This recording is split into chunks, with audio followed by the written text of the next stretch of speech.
മുൻ പ്രധാനമന്ത്രി രാജീവ് ഗാന്ധിയുടെ രക്തസാക്ഷിത്വ ദിനത്തിൽ കോതമംഗലത്ത് കോൺഗ്രസിന്റെ ആഭിമുഖ്യത്തിൽ അനുസ്മരണ സമ്മേളനം സംഘടിപ്പിച്ചു.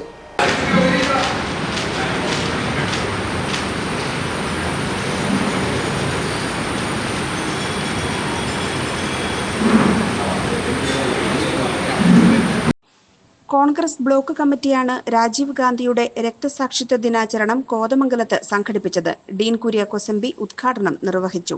ഇന്ന് കോൺഗ്രസിന്റെ നേട്ടമായി രാജ്യത്തിന് ഉണ്ടായതായ മാറ്റങ്ങൾ ഇതെല്ലാം പ്രാദേശിക വികസനവും അതോടൊപ്പം തന്നെ കമ്മ്യൂണിക്കേഷൻ വിപ്ലവവും അതിലുപരി ഭരണഘടനാ ഭേദഗതികളും പഞ്ചായത്ത് രാജ് നിയമമൊക്കെ പിൽക്കാലത്ത് യാഥാർത്ഥ്യമായത് ചരിത്രത്തിന്റെ ഭാഗമാണ്.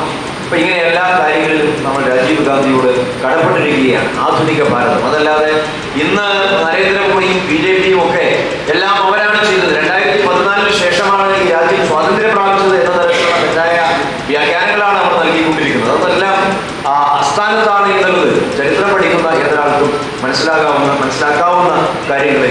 അപ്പോൾ അങ്ങനെയുള്ള ഒരു മഹാത്മാവിനെ ഈ അവസരത്തിൽ വീണ്ടും നമ്മൾ സ്മരിക്കുകയാണ്. ഇതിനു വേണ്ടിയിട്ടാണ് അദ്ദേഹം രക്തസാക്ഷിയായത്. സ്വന്തം ജീവനെ ഭയന്നിരുന്നുവെങ്കിൽ ശ്രീമതി ഇന്ദിരാഗാന്ധിയും ശ്രീ രാജീവ് ഗാന്ധിയുടെയും ഒക്കെ മഹത്തായ ചരിത്രം നമ്മൾ പഠിക്കുമ്പോൾ അവർ ഭയരഹിതരായിരുന്നു എന്നുള്ളതാണ്. ബ്ലോക്ക് പ്രസിഡന്റ് ഷമീർ പനക്കൽ അധ്യക്ഷത വഹിച്ചു.